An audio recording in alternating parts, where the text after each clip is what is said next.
Assalamualaikum warahmatullahi wabarakatuh. Sahabat guru dimanapun Anda berada, salam sejahtera buat kita semua. Kembali lagi, kali ini saya akan mendemonstrasikan bagaimana caranya memberikan tugas di Classroom melalui HP atau Android Bapak Ibu. Pertama-tama kita masuk ke Classroom dulu. Ya, di sini saya sudah membuat kelas. Jadi saya asumsikan bahwa teman-teman di sini sudah membuat kelas masing-masing ya di Classroom. Bapak Ibu, sebelum kita memberikan tugas, sama seperti pembelajaran offline seperti biasanya, pembelajaran di dalam kelas, sebelum kita mengajar tentunya kita harus melihat dulu KD atau kompetensi dasar apa yang akan kita ajarkan. Ya, jadi sama dengan pembelajaran online juga, sebelum kita memberikan tugas, tentunya kita harus menentukan dulu kompetensi apa yang akan kita berikan pada tugas tersebut. Jadi sebelum membuat tugas, sebaiknya Bapak Ibu lihat dulu silabus, RPP, atau perangkat pembelajaran lainnya untuk melihat kompetensi apa yang akan kita berikan, atau yang belum kita berikan, atau yang sudah kita berikan, yang nantinya sebagai acuan untuk kita memberikan tugas. Jadi setelah Bapak Ibu menemukan kompetensi dasar apa yang ingin Bapak Ibu berikan pada tugas ini nantinya, barulah kita akan mulai memberikan tugas pada kelas. Jadi langkah yang pertama adalah klik di Classwork. Ini di Classwork, di fitur Classwork, kemudian klik tanda plus. Ya, di situ nanti akan muncul 5 buah fitur dari Classroom. Yang pertama adalah fitur assignment, kemudian yang kedua question, yang ketiga material, kemudian yang keempat topik, yang kelima adalah response ya. Jadi di sini saya akan menjelaskan satu persatu cara memberikan tugas dari kelima fitur ini. Saya akan menjelaskan satu persatu ya. Yang pertama adalah assignment. Ya, jadi Bapak Ibu, di fitur assignment ini sebenarnya fitur untuk memberikan tugas dalam skala besar atau secara umum. Jadi tidak berupa tugas pertanyaan pilihan ganda atau uraian. Yang pada dasarnya sebenarnya kita juga bisa menambahkan jenis tugas pilihan ganda di sini, atau jenis uraian juga bisa sebenarnya. Nah, tapi ini yang sering sekali saya pakai assignment ini. Contohnya sekarang saya akan membuat tugas sesuai dengan KD yang sudah saya siapkan sebelumnya, yaitu di sini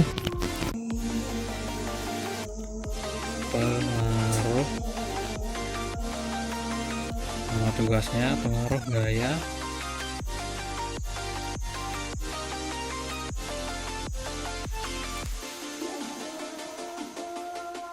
dalam kehidupan sehari-hari.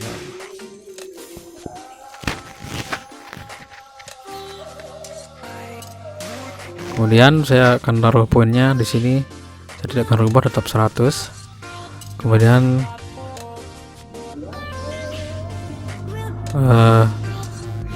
tanggalnya adalah ya 3 April besok saja.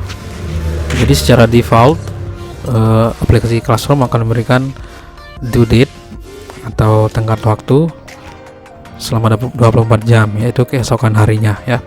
Saya okein aja di sini. Kemudian jam juga kita bisa tambahkan jam berapa. Tinggal di setting di sini. Misalnya jam 12 atau jam AM 12 PM ya. Iya. Kemudian topik. Ya, karena di sini saya sama sekali belum membuat topik, kita bisa tambah topik di sini. Misalnya topiknya tentang tema 8 save. Nah,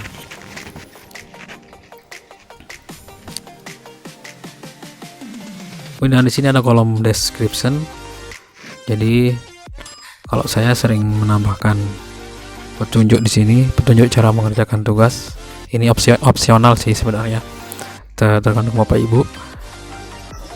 Baik Bapak Ibu, karena di sini siswa saya siswa kelas 4 SD,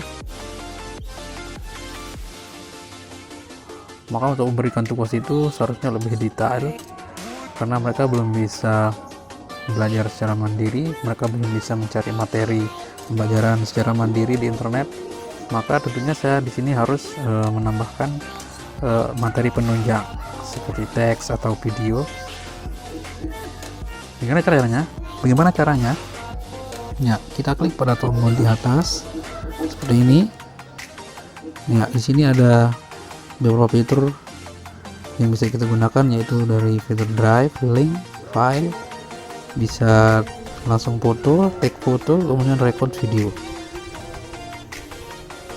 Ya, untuk teks, untuk materi teks kita menggunakan link.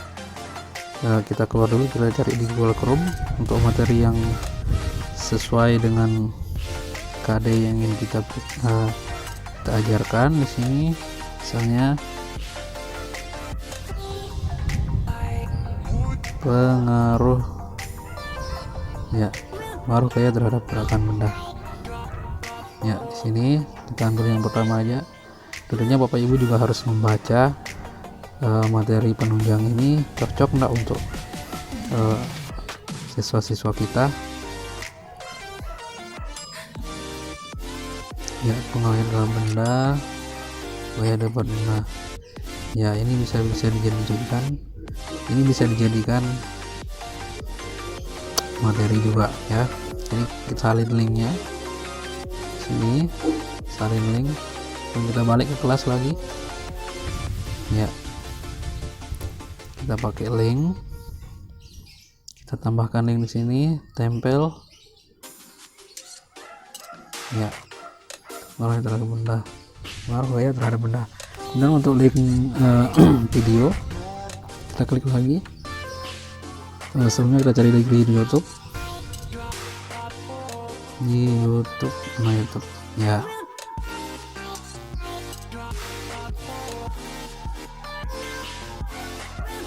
kita klik gaya dan gerak. Ya, kelas 4 SD. Ya, di sini udah banyak sekali materi video tentang gaya dan gerak. Jadi Bapak Ibu bisa tinggal pilih. Tentunya Bapak Ibu juga harus menonton videonya, sesuaikan apakah pas untuk materi yang kita sampaikan.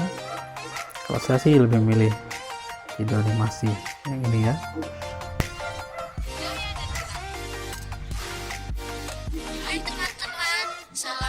Ya, kita salin linknya, bisa lewat sini juga, salin ke papan klip,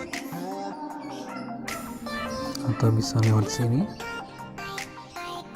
bagikan, salin link, kemudian kita balik ke kelas. Ya, link, tempel, ya, ke kelas 4 gaya dan gerak. Nah, sekali lagi di sini siswa saya adalah kelas 4 SD. Mereka belum bisa belajar secara mandiri. Kalau saya lihat sih teman-teman guru yang lain langsung memberikan soal di kolom deskripsi di sini, langsung tugas plug. Jadi anak-anak mereka bisa mengerjakan tugas. Untuk tugasnya, soalnya ini nanti kita buat lewat Google Dokumen aja ya. Jadi Bapak Ibu tinggal cari di HP-nya. Bapak Ibu tinggal cari di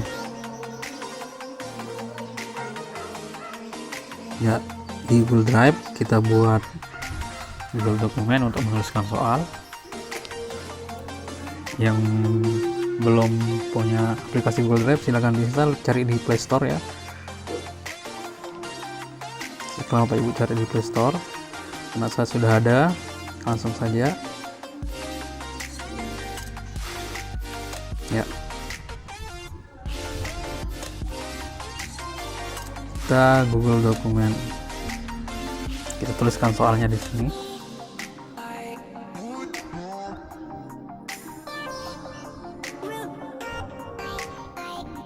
Jadi Bapak Ibu, Google Dokumen ini adalah produknya Google yang sama persis peruntukannya seperti aplikasi pengolah data seperti Microsoft Word. Cuman ini bedanya adalah online. Tapi kita bisa mengetik kurang lebih sama dengan Microsoft Word yang sudah biasa Ibu Bapak pakai di rumah. Jadi di sini kita akan mengetikkan tugas untuk siswa. Apa yang akan kita buat di sini? Kita balik lagi melihat ke kelas tadi. Jadi tagihannya seperti apa? Pengaruh gaya dan gerak dalam kehidupan sehari-hari. Jadi di sini nanti saya akan menyuruh siswa saya untuk mengamati kehidupan sehari-hari, aktivitas sehari-harinya di rumah yang ada hubungannya dengan gaya dan gerak. Nah, jadi tagihannya seperti itu. Kita balik lagi. Jadi di sini kita akan membuat tabel. Sebelum kita buat tabel, kita buat perintah dulu ya di atasnya.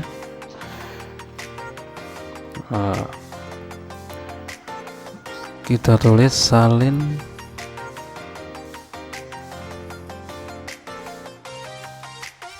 tugas ini di buku tugasmu.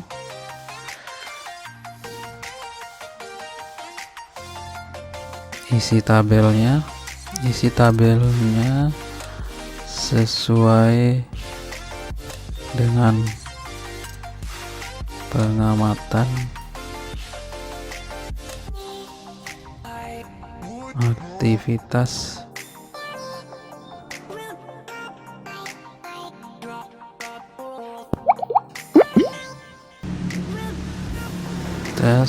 yang ada di sekitar tempat tinggalmu ya. Jadi ini perintahnya dulu Bapak Ibu. Kita blok, kita kasih B, bold, dua-duanya kita buat tabel.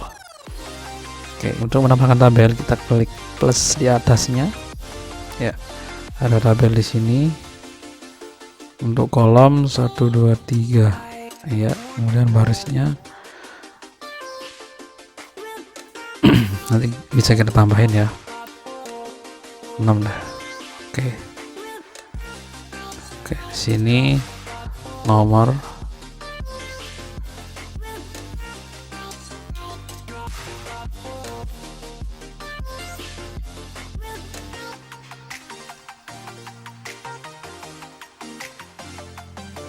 ya, kita bisa kecilkan seperti ini.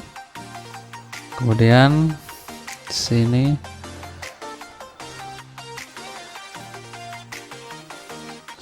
tulis peristiwa yang diamati. Oke, kemudian di sini hubungan gaya dan gerak pada peristiwa.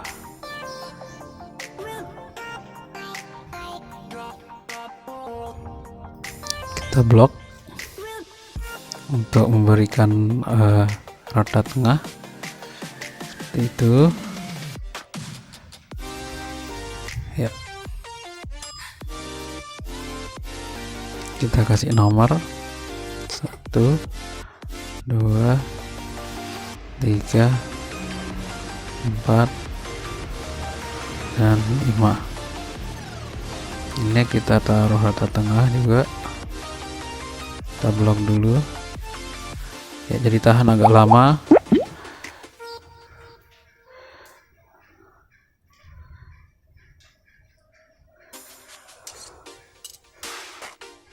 Oh ya, bisa tanpa diblok bisa. Oke.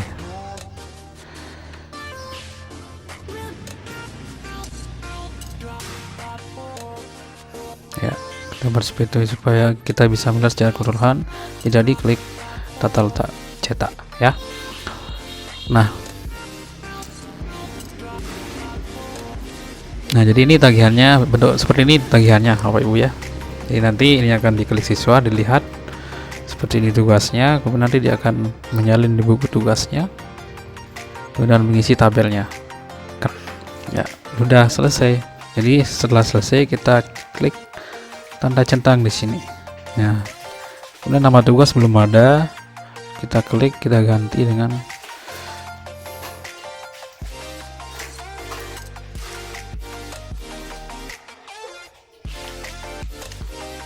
tugas gaya dan gerak.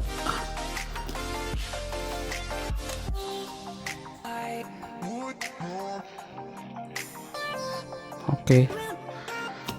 Ya Bapak Ibu, setelah selesai kita buat tugas seperti ini, kemudian tugas ini yang kita buat di Google Dokumen tadi kita share ke kelas tadi ya. Kita klik titik 3 yang ada di pojok kanan atas, kemudian klik bagikan atau ekspor. Kemudian jangan lupa untuk klik berbagi link ya.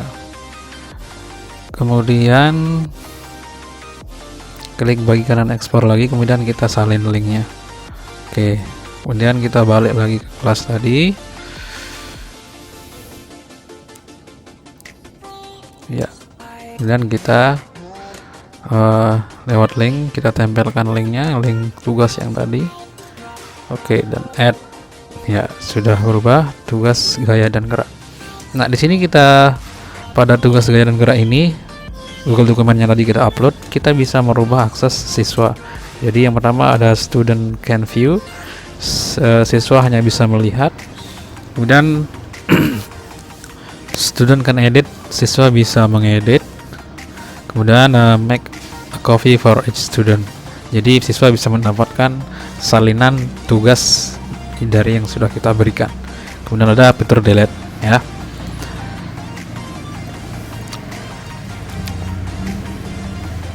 Ya, jadi karena tagihan tugasnya di sini hanya dikerjakan di buku tugasnya, kemudian hasil tugasnya diupload di Classwork. Jadi izinnya cuman student can view. Jadi tugas hanya bisa dilihat oleh siswa. Jadi tugas tidak bisa diedit langsung di situ. Nah, kemudian di kolom description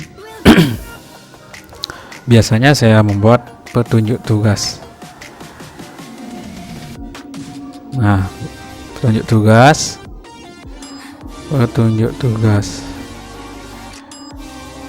nomor 1,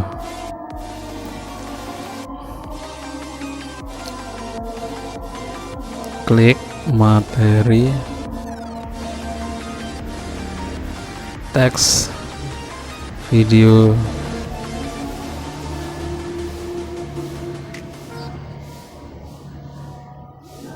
materi teks dan video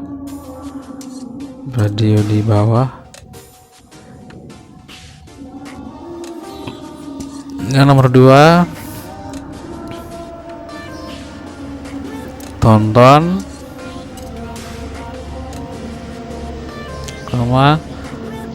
pelajari dan pahami isi materi.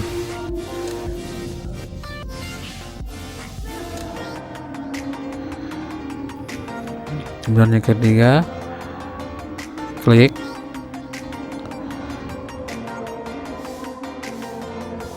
tiga. Oh ya, setelah paham, klik tugas klik tugas gaya dan gerak.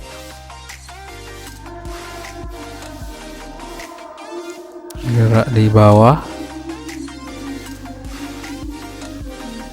4, salin dan kerjakan di buku tugasmu. Kemudian yang kelima,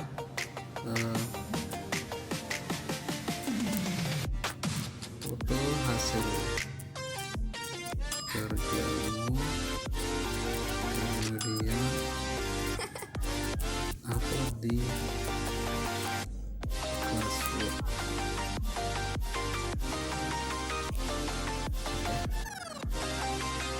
Nah, setelah selesai seperti ini, baru kita tugaskan. Klik tanda pesawat kertas yang ada di pojok kanan atas ini, kita tugaskan. Ya. Kemudian klik send. Sebelum kita tugaskan, di sini ada titik 3 seperti ini. Jadi teman-teman bisa menschedule, menjadwalkan tugas ini akan terposting dengan otomatis jam berapa, bisa kita schedule. Kemudian save draft. Save draft itu maksudnya jika pada saat kalian mengerjakan tugas, membuat tugas, kemudian terkendala sesuatu, jadi kalian bisa simpan dulu sebagai draft, jadi maksudnya belum diposting. Kemudian delete draft, kemudian send Google Feedback. Send Google Feedback itu maksudnya masukan untuk aplikasi Classroom dari Anda, ya. Masukannya seperti apa, kekurangannya seperti apa, begitu ya. Jadi kita tugaskan di sini untuk assign.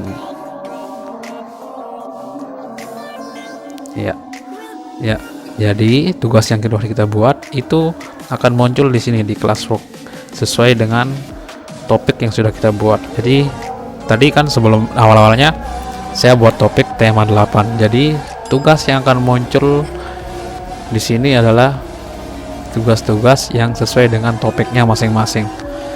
Ya, kemudian Bapak Ibu, untuk jenis tugas selanjutnya di sini ada question. Jadi saya biasa memakai jenis tugas seperti ini untuk memancing interaksi antar siswa. Jadi pertanyaan yang ringan-ringan saja lah. Ya. Contohnya di sini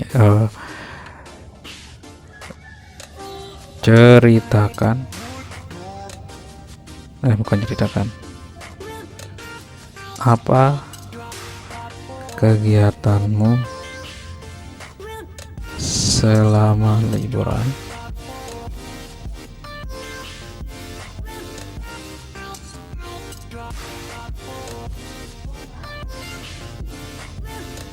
Ya.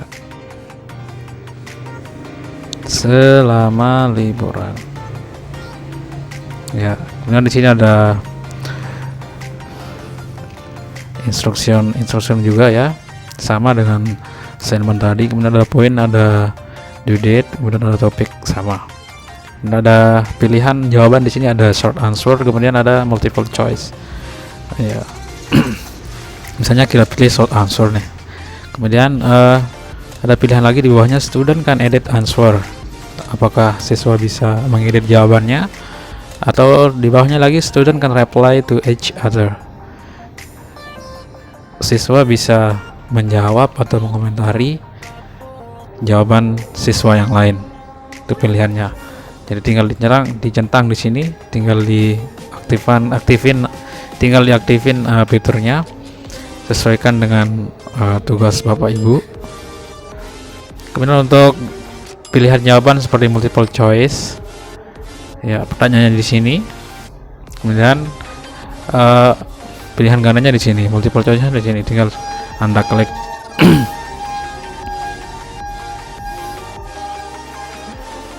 Misalnya di rumah saja, liburan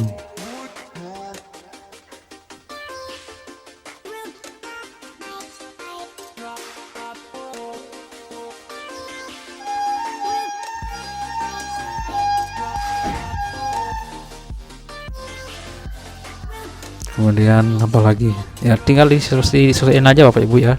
Kemudian di bawahnya ada student can see class summary.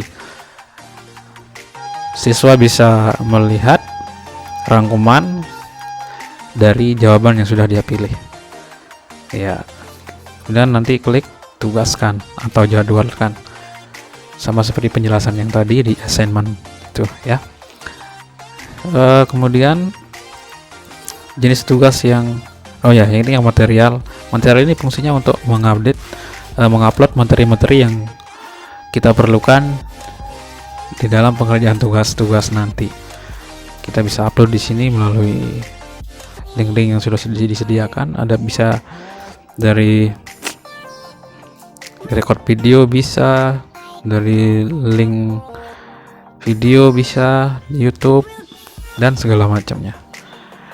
Kemudian yang terakhir ada topik ya. Topik ini misalnya sudah saya jelasin tadi, untuk mengklasifikasikan jenis-jenis tugas yang sudah kita buat berdasarkan topik-topiknya seperti ini ya. Kemudian ada lagi di bawahnya ada reuse post. Reuse post itu fungsinya untuk mengepost ulang tugas-tugas yang sudah diberikan, dan kita berencana untuk mempostingnya kembali. Contohnya nih, misalnya nih di kelas saya,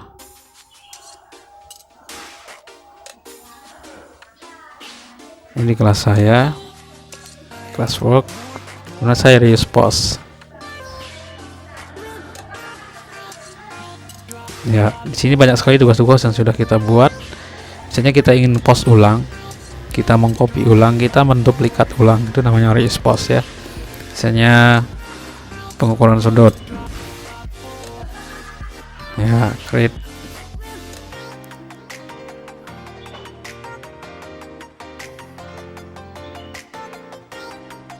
ya. Jadi sudah tercopy semua, diduplikat semua. Bagian mana yang akan kita edit, bagian mana yang akan kita pakai, tinggal disesuaikan dengan tugas yang akan diberikan, kemudian kita postkan. Jadi begitu ya. Itu aja Bapak Ibu, semoga ini membantu Bapak Ibu guru yang ingin memberikan tugas secara online kepada siswa-siswanya. Tinggal Bapak Ibu sesuaikan menurut lingkungan sekolah Bapak Ibu. Jadi ini hanya sekilas cara-cara yang sudah saya berikan di kelas saya ya. Sekali lagi semoga bermanfaat, silahkan di share. Assalamualaikum warahmatullahi wabarakatuh.